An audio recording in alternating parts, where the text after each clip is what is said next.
Previously on Plague Scythe Studios. You realize, oh, there's only 16 amp models in this thing. You heard that right, 16, 1.6 amplifiers. You know, the same amount that the original 1.0 shipped with over 10 years prior.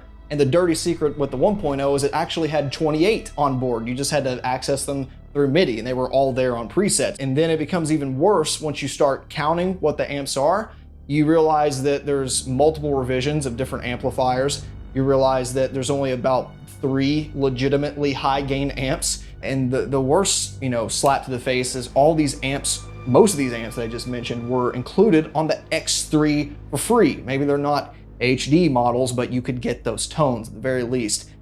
Why did they do that? The same reason they did the same shit with XT, so they could sell it to you again. So a lot of those amps I just mentioned are in either the vintage pack or a base pack. Usability, this is cool on something that costs less than $500. But if I'd spent the better part of, $1,500 on the Helix, this minus a lot of the models was what I got, I'd have been pretty damn disappointed. For the money, I think, like I said, I think they really hit the nail on the head here.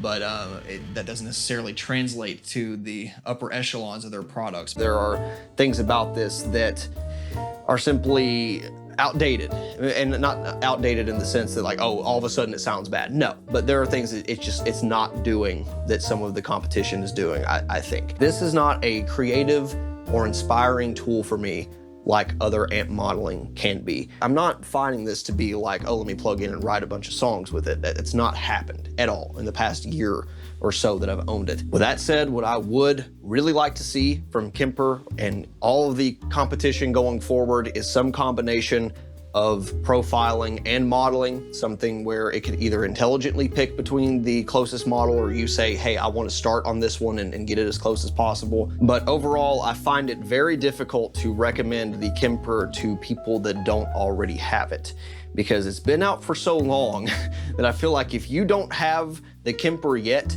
there's probably a reason you don't have the Kemper yet. I cannot recommend the Kemper Profiler to anyone.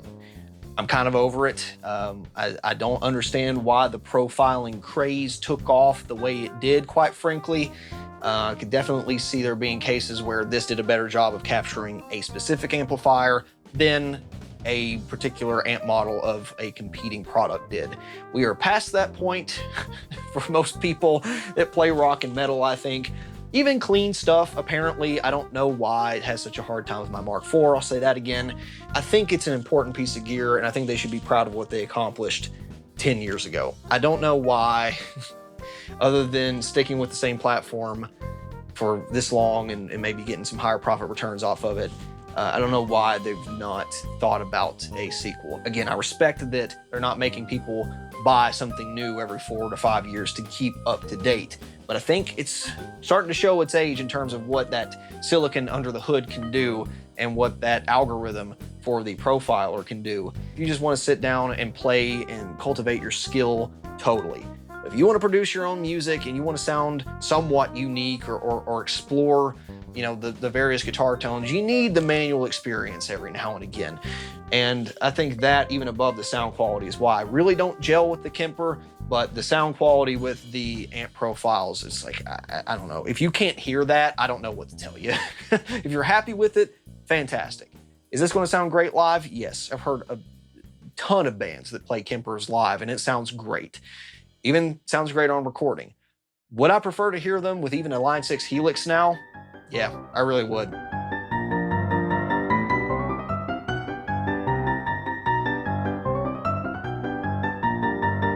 I'm starting to get the feeling that I've spent hundreds of dollars on the same thing over and over and over again. The value is really there, especially the Pod Go level, because it's balanced, right? The number of effects you can have at the same time, the number of effects that are available, the signal chain, it all makes sense in this package. For the money, especially, I have no problems recommending this to people as long as you are aware of and totally cool with the limitations it imposes. However, once that price increase starts happening with the full-blown Helix products, start having a real hard time justifying why you would pay $1,000 for a Helix LT when you can pay $1,000 for an FM3. From a studio creator's point of view, FM3 all day long at that $1,000 price point. because of the added functionality, because of how many models there are, the constant updates. But especially once you start pushing that $1,500, $2,000 range, there is no way in hell I'm paying for the same models in this device at 3 times the cost for just a flexible signal chain. And flexible it is, and that's great. But no way I'm paying that when we have the FM9 on the market. Just the sheer fact that you don't have a fraction of the amp models, and I'm not even talking about those duplicates, the 1,000 plexi versions. I'm talking about real deal amps that people want, you know. It's inexcusable to me when you're past $1,000. Oh, there's only 16 amp models in this thing. You heard that right. 16. 1.6 amplifiers. YouTube shit posters rejoice. We have not one, but 2 major gear announcements this summer to generate this expository slop, waxing lyrical about gear that basically no one has heard and absolutely no people have seen, apparently. I'm not cynical. Sarcasm aside, especially considering that this video will commit many of the same sins as a lot of the other almighty algorithm feeding videos do, this is really a place for me to kind of consolidate my thoughts about not only these upcoming releases, but kind of the past few years of amp modeling, and to ultimately give people a place to go when I'm inevitably asked, what about the Kemper Mark II? What about the Helix Stadium? When can I expect a demo on it? Because I don't plan on making them, and especially since I have done this gigantic Kemper versus Line 6 versus Fractal versus real tube amps shootout in the past year, really don't feel like revisiting that concept anytime soon. But this really goes beyond the amp modeling and digital gear topic, as I think this is really a symptom, for me at least, of kind of this era of diminishing returns. I'm not going to sit here and tell you that, you know, you shouldn't be excited about one of these pieces of gear. If you look forward to owning it, fantastic. If you want to spend better parts of, you know, 1,800, 2,000 onwards dollars on this stuff, who am I to tell you how to spend your money? If you are excited about it and this makes sense for you to upgrade to or own, or especially if you haven't invested any money in any of these kind of platforms before, then this is probably the best opportunity to do so thus far.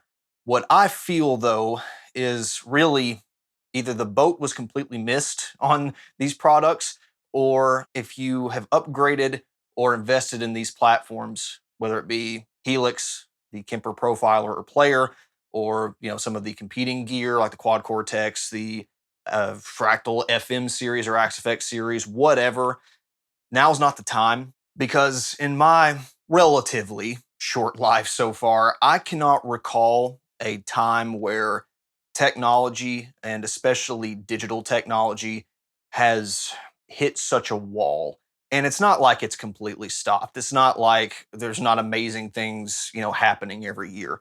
But I think at least people my age, people that are up to 45, maybe even into their 50s, really have seen some crazy progression in just about every aspect of life. I mean, just thinking about like 2015 compared to 2005 was like living on a different fucking planet. And, I don't exactly remember 95 as I was kind of born there, but seeing movies and, some of my earliest memories, thinking about that jump from 2005 and then that jump from 2015 is like mind boggling. Like you can't even really rationalize anymore living in a world that doesn't have high-speed internet or a phone that has every bit of human knowledge at your fingertips, or some of the advances in automobiles, or hell, look at video games. It's one of my favorite comparisons because there was some slumps, there was some lulls for sure throughout the decades, but going from 8-bit to 16-bit, quite transformative. 16-bit to 3D graphics, like, oh my God, I can't believe that was even possible. Early 3D graphics to, PlayStation 2, Xbox, holy shit. Going to 360, another, PS3 era, that was a whole other leap in like, just, you can't wrap your head around how we made it to that point coming from where we did. And then ultimately things started getting not nearly as transformative, evolutionary for sure, and definitely noticeable and appreciated by especially enthusiasts, people like me who really care about, frame rate fluidity, or, the resolution of shadows, stuff that doesn't really impact gameplay, but things that I appreciate. But, going from these different generations of consoles in the past 10 to 12 years has just not really been that big of a deal. It's not like it's promoted new experiences, really. There's things that are better, like some of the things that are happening with ray tracing. Yeah, it looks better, but I don't know. It's not like I've never seen anything that was even remotely like this before. If anything, the jump to virtual reality headsets has been a far bigger leap, even if the graphical quality isn't to that level, than what we've seen on flat panel technology the past 15 years. And I say all that because I've felt the exact same way about amp modeling for at least 10 years. The amount of advancement that we saw and heard and were able to leverage in terms of preset quantity or complexity between the years like 2000 and 2010, incredible. I mean, we went from original pod and, Digitech and, Roland GP series to full-fledged Axe effects. We would see the Kemper Mark I just around the corner, pod HD, and of course, within a few more years, an explosion of budget-friendly competition from especially China. And that situation just simply hasn't evolved all that much. It has evolved incrementally, but it's not been a revolution like we've seen in the past. And I admit that it is kind of a privileged place to be at, where I feel spoiled to that, having lived through so many kind of revolutions in technology. Whether it be amp modeling or video games or computational power, whatever. And again, things are improving, but just so incrementally to where I can't get excited about this kind of technology when 10 years ago I could have pretty much the exact same experience for the same amount of money, no less. And this certainly isn't limited to the Kemper or Line 6 conversation. Just to throw the same criticism towards the brand that I use the most, Fractal Audio Systems, I did a pretty deep analysis between the AX8 and FM3. And, I didn't pick up an FM3 for personal use ever. I bought one for the channel for comparison, because my first criticism towards that series was like, well, the power didn't increase. And you're saying that the signal chain complexity isn't any better. And sure, now we can use new Cygnus modeling, but like, does that justify an upgrade? And going through those different models and, comparing the effects and all the different things that you can do with the new FM platform at the time, I found that it was cool. But if you already had an AX8 and you were happy with it and you weren't missing any of the new models, it was kind of a moot point. And I feel like that the FM9 was the real, across the board successor to the AX8, because it had all of the features that I wanted in terms of adding new signal chain complexity, adding new I/O, having foot switches that did a bunch of things without sacrificing the number of them. And that's when I felt like it was worth upgrading to. And while I certainly like to have all of those new upgrades, it wasn't a revolution going from the old amp modeling to the new amp modeling. Fantastic. You can definitely hear the improvements side by side, but it's not something that in a mix, most audience members, even most guitar players, are going to give a damn about, because the old one already sounded great. And I feel like I'm going to be in the same boat whenever that Fractal Audio Systems announces their next thing. I know they're working on something, and I would say it's going to be very similar to where the Axe FX 4 is going to be really cool. And whatever floorboard comes next or simultaneously, I'm not going to be interested in until they do something that is worth the upgrade charge for.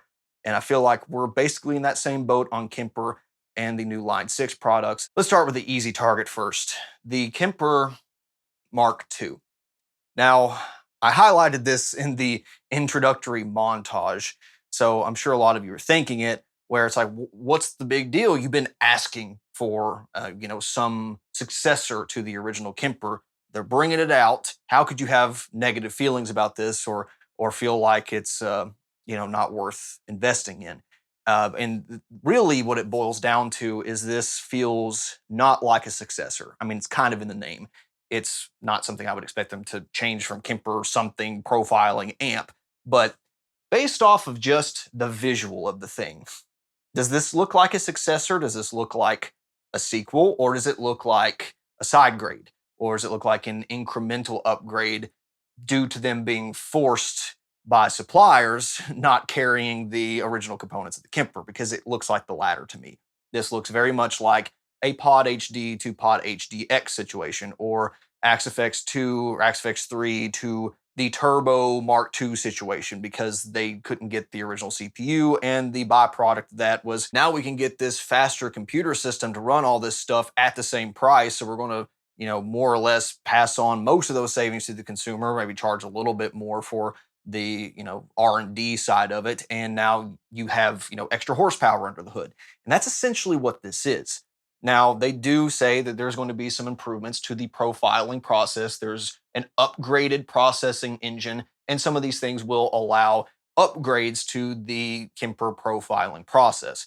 With the limited videos and demonstrations that are out there right now, I don't think this has truly come to fruition yet. I'm going to reserve a little bit of my judgment, but the fact that not only does the thing basically look the same, right down to the calculator LCD, it pretty much says that this is not a revolution in the technology. This is simply a baby step forward, which is fine if it was perfect the first time. But all of my demonstrations and plenty of other people's have shown it was not. If you're happy with it, if it's in the good enough area for you, perfect. But if you're someone like me that was a little bit disappointed with the way that the original Kemper handled even clean stuff and couldn't EQ match that sometimes, even though freeware could, or if you kind of felt that when you isolate the cabinet signal, you play through a real cab or you play through an impulse response, you felt that a lot of the high gain amplifiers just sounded too damn similar, like they were using a base model that was incorrect. I don't think we're going to hear anything new here. I hope I'm wrong. I hope they completely update this and overhaul this later. And it seems like that this will even be coming to the Kemper player. So if you've invested in that lower cost platform, which might be the right way to do it if you don't really care about profiling your own amplifiers, then I think you can see a pretty decent cost benefit there. My biggest frustration with the Mark II spec sheet, at least though, is that it appears they did throw considerable effort and some, measurable increase in processing power towards this thing. Yet I feel like it was in the completely wrong direction in terms of what I found to be the shortcomings of this device and for how I think 99% of players use their signal chain. But we'll get into that in a moment. I do want to talk about at least a couple of the things that I think, is kind of an obvious win and makes complete sense. Pulling up my tongue-in-cheek comparison chart here, don't take this too damn seriously. It's supposed to be a little bit fun here. I will give them kudos for at least having the starting MSRP of the profiler be seemingly exactly the same as it was in 2011. Considering inflation, how much trash we've lived through when it comes to manufacturing and the tariff situation, it's kind of impressive they're able to do that. Now, in my opinion, the damn thing should have gotten a little cheaper over time to begin with, and now we should see a far more significant discount on older Kemper Mark Is, but I gotta give them credit. If they can pull that off and basically make everything the same cost-wise, it's not a bad thing.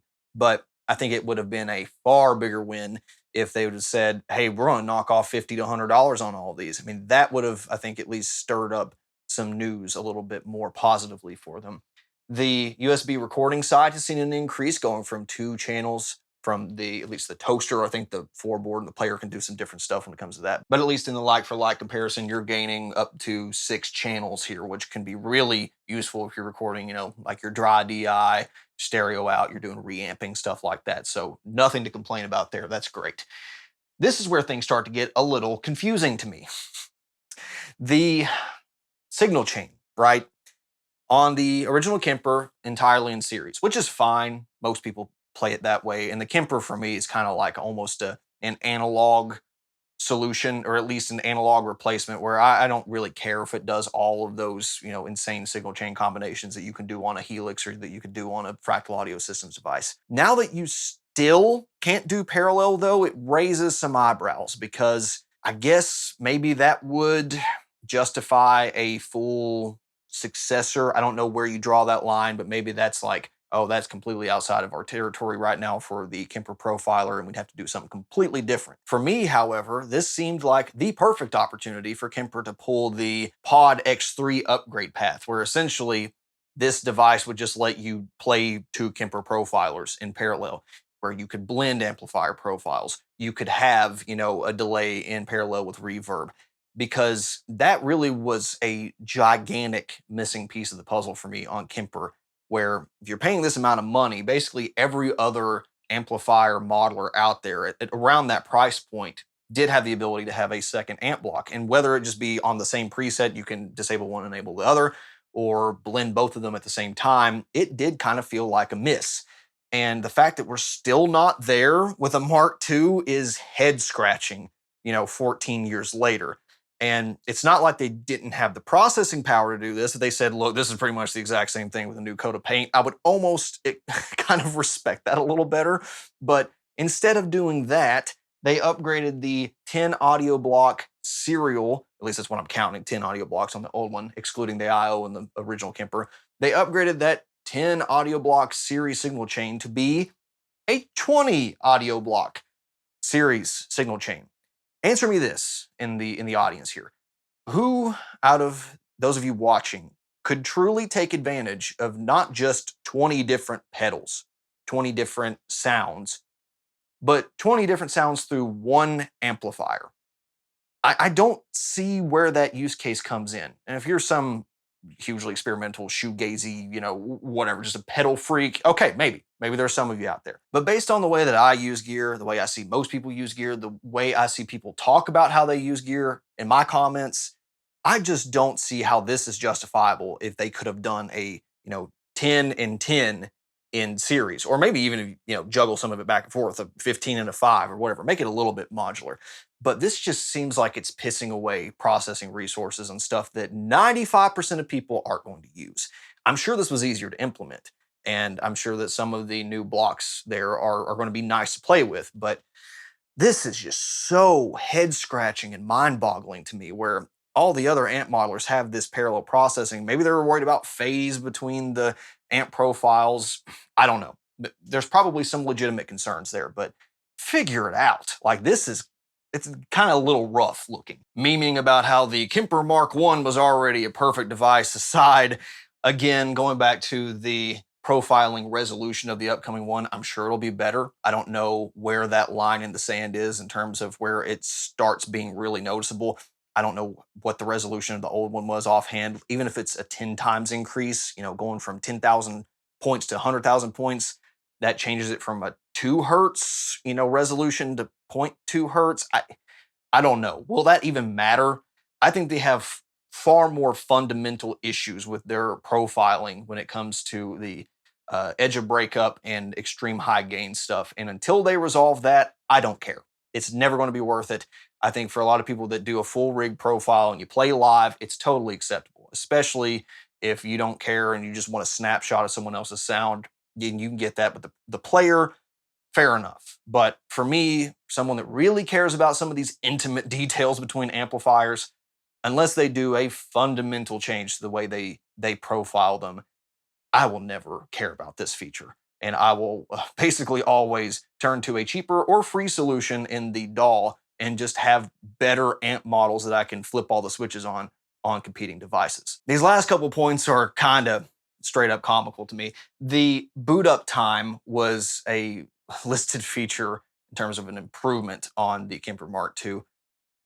Why? Like, okay, it's better. I would expect it to be better. And if it's worse, I really wouldn't care anyway. But who gives a shit? Like, that is something I guess I do a little bit. At least I care enough to benchmark it, because I did put, kind of all these major devices together and test them versus a tube amplifier. And it's within 30 seconds to a minute. Who cares? Like, why does that even justify being written down on a piece of paper? The only reason it would need to be called out, in my opinion, is if it was like, oh, this takes 5 minutes and there's a particular reason why, but don't worry about it. If it's within a minute,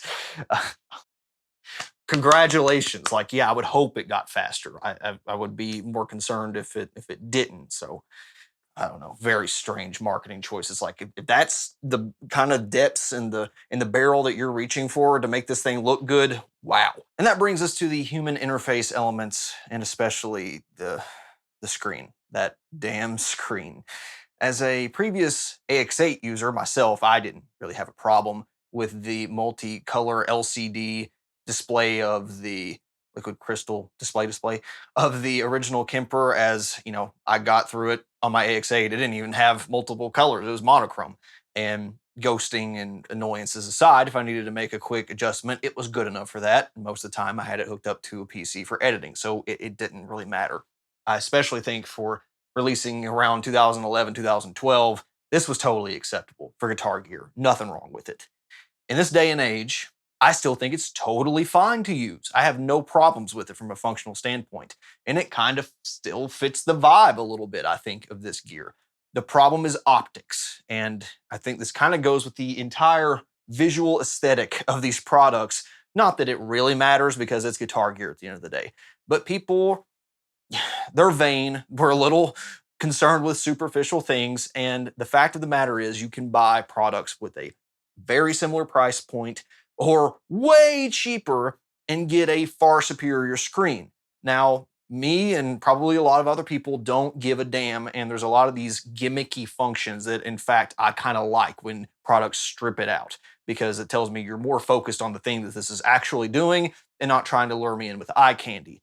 But it is almost comical that this far removed from the original product, you couldn't give us just a little bit better screen for the same money. I mean, really? Like, you couldn't have just threw in a cheap OLED or even just a regular LCD with a little bit higher resolution, but just kind of modernize it a little bit. I don't know. This is just very hilarious to me that they didn't take any opportunity to just polish it up a little bit. Because when you blend all these ingredients together, especially with the now muted, esports hardcore gamer paint job aesthetic they're going for here, it just seems like a cynical product. It just seems like an opportunity to milk customers is kind of what it feels like.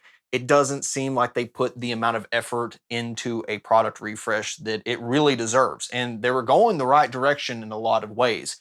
But if it's going to sound the same, you can't even use two amp blocks in parallel, and you can't even pick up one of these with any discount compared to what you would have bought one brand new last year at.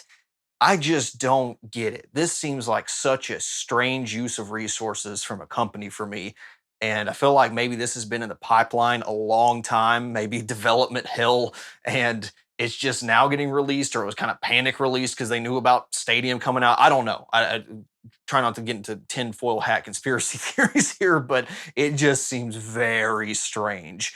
And I feel like they could do better than this, considering what they were able to do and how much they were able to support and add updates to the original platform. And as much as this doesn't matter, this just doesn't look good. I mean, it looks fine. I kind of like what they did with the subtle red accents here. And like I said, it's a little try hard in some ways. I like the new knobs on the controls, but the old one is just iconic. Even if you don't care for the Kemper, like you see it and you're like, it's the Kemper, cool. This new one is just, oh my God, so devoid of personality. Why does everything have to go the route of the Google logo and the Google Chrome icon? Like, quit simplifying everything to death. This one at least looks like a Kemper to me. This one looks like, frankly, a knockoff Kemper to me, which, again, who cares? It's an audio device, but still, it's these little things that you kind of come to like about certain brands, or that captures the imagination or the mind share of people. And you throw all that together, and it's like, man, this seems like a weak investment. So I hope it sounds significantly better in the future. But even if it does, this is another case of manufacturers releasing stuff where it's not ready, and they say, fuck it, we'll patch it later and actually finish it then after people have been our beta testers, which I think is going to bring me perfectly into the Helix Stadium. Before I completely lose the plot here, I do want to say up front, I think some of the things they're trying to do with this new refresh of Helix is commendable. It's not just, here's the exact same thing we did 10 years ago, and we're just going to copy paste and add a little bit of upgrade here and there where you probably can't even hear a sonic difference. At least they're putting some computational power behind something that they think will transform the way you use it. Is it maybe coming up with a solution to a problem that doesn't exist or that they invented? In some areas, I think that's possible. In others, I think they're actually going after a very cool use case and stuff that I have been wanting in this kind of gear for a long time. So I will give them props for trying to do some things differently and not just kind of hamming it in. The physical units themselves, while you can tell they heavily borrow from some of the other competition that Line 6 has had over the past few years, you can tell they're still a Helix product. You know, you can see kind of where the control layouts are and see that familial lineage going there. So at least it retains some of its identity. The scribble strips and stuff like that look fine. And it's all kind of homogenizing, right? This whole market's kind of drilling down to these same basic form factors that people want. So it makes sense. I don't really have a problem with that. The screens, they look nice. They've always looked nice on the Helix. Now that we have these kind of full-on 3D interfaces for a lot of amplifiers and the effects, I think that's going to be a huge selling point to some people. I don't care. Once I set up my preset, I just want to switch between scenes or snapshots, and I don't give a shit about that. It's fine if they have that available on the PC editor or Mac editor, but again, I'm not like a real stickler for this kind of UI stuff. It's fine. It's good, especially when you're mixing and mastering or you're dialing in tones and you have a familiar interface to work with. Really cool. But is it worth the premium? For me, not necessarily. But I appreciate they at least made something different from their previous product. What I don't appreciate is Line 6's historical half-assing of committing to making a new product entirely new. Who is it over there that has an obsession with the number 16? I don't understand. It's been 16 since this product. It's actually 28 if you go into the MIDI settings or the onboard presets that it shipped with, but still 16 amps that you can access from the front panel. Might have even been 16 on XT, I can't remember. It was 16 again on Pod HD after they ditched all of the efforts that they had made on XT and X3 and including all those things for free. And now history repeats itself once again with only 16 Agora-powered guitar amplifier models. Now, as far as I can tell, all the other existing Helix amps still carry over, so you're not losing those. It's just the next generation algorithms when it comes to the modeling of some of the circuit impedance and capacitance and their next generation tube modeling and all that fancy stuff, including a hype knob to kind of make it in the studio ready kind of amp sound. All that stuff is limited to 16 amps out of the box. And I just have to ask, why? Fucking why? You are 95% of the way there. Why not just invest that little bit more effort and finish the damn thing? And this isn't coming from, oh, woe is me, I'm a spoiled consumer and I should have everything for free mentality. It's that if you're going to make us spend this amount of money, make it all ready from day one. If that means delaying it 3 months, 6 months, whatever, that's fine. But make it fucking ready. Because when Fractal Audio Systems comes out with a new amplifier modeler, if AxeFX 4 comes out, just like when AxeFX 3 came out, when it went from Aries to Cygnus, they overhauled certain amplifiers more than others. It's no secret, and I'm sure that's what they're doing here. But they also carried over all those small improvements where it made sense and where they could implement them into every amp model. So while some of them may have been more overhauled than others, they all saw some improvement from going to the new architecture from the old one. Why can't they do that and just say, hey, these 16 are like the best ones so far, and we're still improving the other ones? Even if that's probably what they did to some extent, because I'm sure there was some porting over from old, if you want to call that, Helix to the newest version. I'm sure that did happen. So why aren't they at least trying to use that to their advantage in the marketing? But maybe they didn't. Maybe they're completely copy pasted and they only have 16 that are like ready to go out of the box. And if that's the case, I have to ask, why is your architecture not modular enough to implement some of these things? It's like they've not learned, I don't know, this is all speculation on my part, but it looks to me like they don't have an efficient workflow for their modeling. It's like they have a black box and everything is a black box. And to make an adjustment or an improvement to their Marshall Plexi, they have to tear it all down and start right over instead of having this kind of multi-box, you want to think about it in boxes like I typically do, where they could go into one and say, okay, here was the old code for the tube stuff, here's the new code, and now everything is magically better. I'm sure you got to hand tweak some stuff, but to me, it's just like, I don't know if they don't have an efficient modeling schema, if they just do this shit because they can get by with it and they know they can patch stuff later. I just don't know. And in some ways, I do feel it's a little unfair to fly off the hinge of, on Line 6 or other companies like, the Amplitude products like I have in the past, because they're not the only ones guilty of it, but I'm so sick of it. I just release your stuff when it's ready. And that doesn't, again, make all the old Helix amps sound bad. But again, if you're going to ask $1,800 to $2,200, not including tax, for your customers, you better damn well make sure the whole thing is new, the whole experience. That way, when it gets to my doorstep and I unbox it, I don't have to go, well, that's the same thing I've already done, and I guess I'll just have to wait to, feel like I got the full experience. Fuck that. For that alone, that already leaves a sour taste in my mouth. At least some of that issue is mitigated from the front in the sense that you can at least have a clone of amplifier. So this does some sort of profiling or capturing. And I don't think that's a real big surprise to most people. I think everything's going to go that way, where even, Fractal audio systems or other, competitions going to have their amp modeling, and you'll be able to clone other stuff or capture other stuff. And it'll probably apply some of those parameters and, EQ matching to an existing amp model. That's what I want to see. Very interested to hear how this turns out. I have a very strong gut feeling that no matter what they do, they're going to have these edge cases and some amplifiers that simply aren't going to play nice with it. And that, just like I found with all other capture methods I've tried so far, distortion on distortion simply does not get captured right. And that you're going to have to, hand tweak and model certain things independently. But if you can, capture your HM2 in one block and capture your amplifier in the other block, in theory, those should play nicer together than trying to do both of them at the same time. And I think we'll see more success there.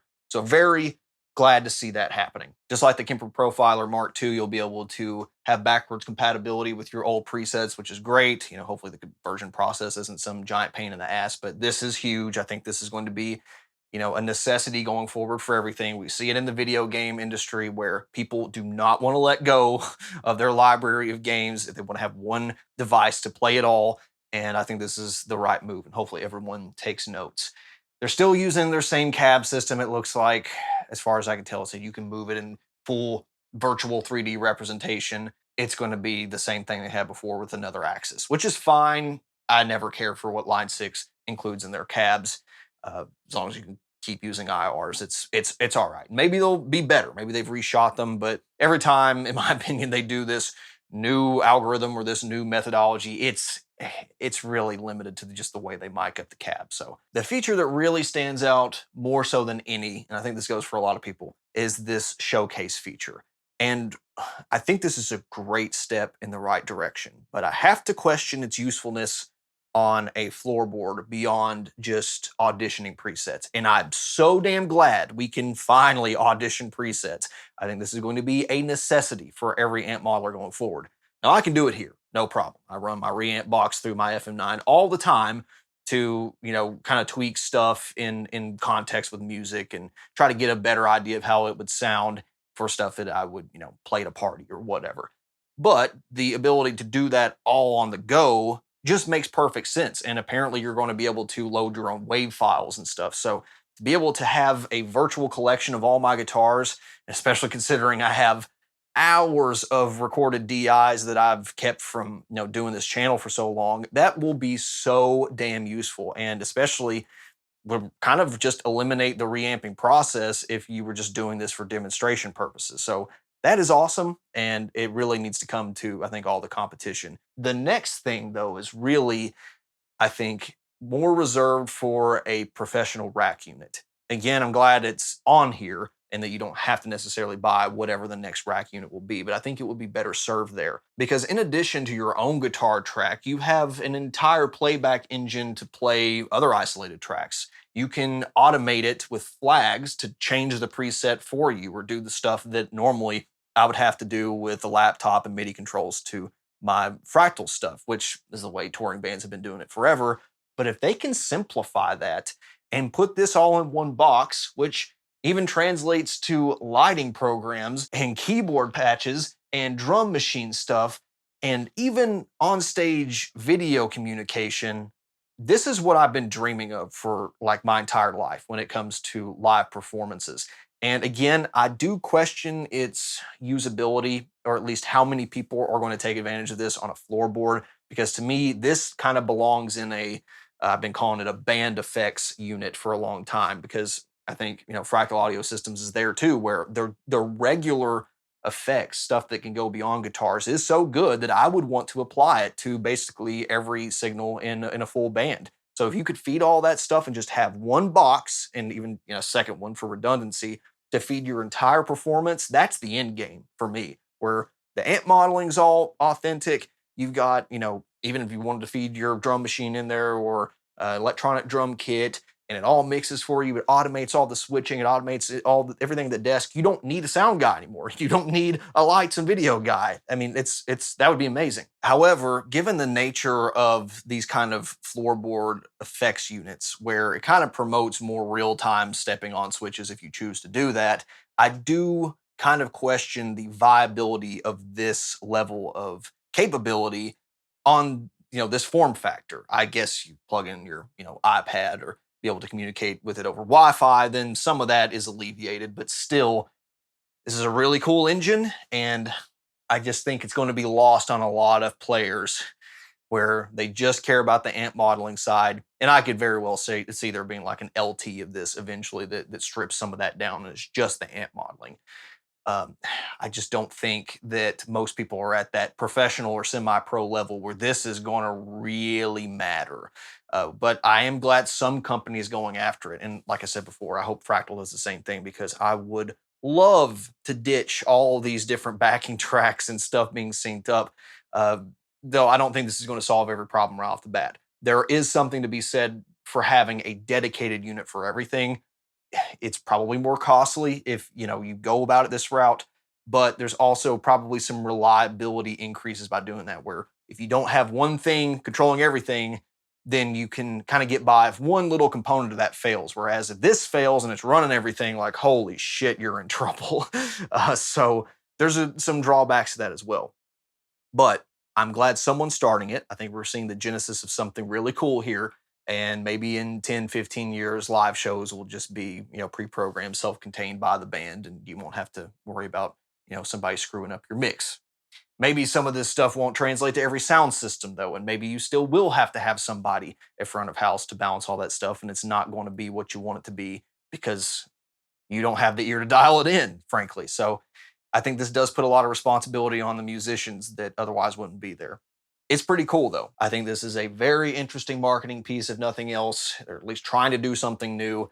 I don't necessarily know if it's the right cost per value yet, but again, it makes sense, and I look forward to seeing how this may disrupt that sort of ecosystem in the next 5 to 10 years. To take a more selfish look at this, what does this all mean for me, and really more importantly for the channel? I would not expect to see these products show up at any point. If there are budget versions that kind of do everything I'd want them to do at that price point, maybe I'd pick them up eventually just to benchmark them.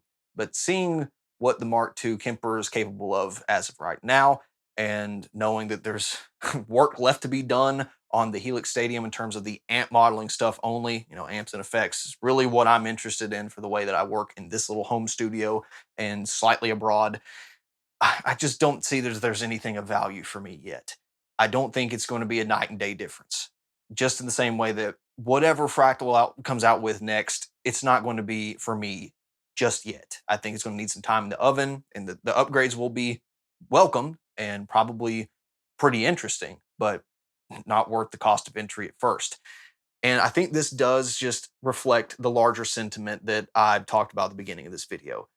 We're just not progressing at the same rate we were, 10, especially 20 years ago when it comes to this stuff. And that's okay, because that means we've done it. These companies, these individuals that, busted their ass to bring these amazing simulations of guitar amps and effects and all this stuff that we take for granted now. It means they've done a lot of good work. And I'm so happy that I've been able to enjoy all these things for, going on 9 years next year on this channel. It's just crazy. So that's a good thing that I've been able to enjoy it. I don't feel like I'm missing out anything. But that also has the flip side that I don't feel like I have any FOMO about this upcoming, release from Line 6 or from Kemper. So maybe that's detrimental to the growth of a channel who's based on popular guitar gear. But at this point, I really don't care. And I think this sentiment it's been kind of growing in the back of my head for the past 3 to 5 years is going to have profound effects on the way that I do things the next little while, because maybe it's living in the good old days kind of mentality, looking at things through rose tinted glasses. But whether it be this, whether it be video games, automotive stuff, I just kind of don't give a shit about a lot of the new stuff coming out. There's been so many good things that I have not even had time for in the past 5 years that I'm kind of trying to catch up on, that I don't even have time to look at it. But even when the stuff does come out, it's like, it's not even worth your time, or it's not even that big of a difference from the last stuff, or you completely missed the mark and you went in way wrong direction, and now I have to like hurry to find the version of it that I think they did everything the best at. And I think we've kind of entered that territory a little bit when it comes to this stuff. So with that, I wouldn't expect to see another big, shootout. I'm not even really interested in what Neural DSP has to offer. I've been keeping up with it. Quad Cortex is in a better spot than it ever was, but the touch screen stuff, the haptic feedback, touch sensitive switches, I just don't care. I found a thing that works for my workflow, and it's not going to be really beaten on sound, especially with a complement of very capable tube amplifiers. I'm spoiled that way. So don't be keeping your eye out for it on the channel. Go elsewhere if you're looking to buy these products, and that's okay. If you are, that's you have your own reasoning for it. But I'm just not that excited for this stuff, because like I said, it's evolution, but man, is it incremental. And I think the days of true guitar revolution when it comes to sound quality, modeling quality, we're past it. Now it's all going to be about, how do you package that? How do you use that in the context of a live band? How do you put this all together into one cohesive unit where you don't have to have 1,000 things doing 1,000 different jobs? I think that's the future. For what I do, it's just not that applicable most of the time. So if you did find this video meaningful in any way and not just old man yelling at clouds, feel free to leave any questions and comments down below. I'm sure this will be a fucking train wreck of a comment section, but I'll try to keep it at least somewhat civil and still have a little bit of fun with this ridiculous topic. And we will see you next time. Bye.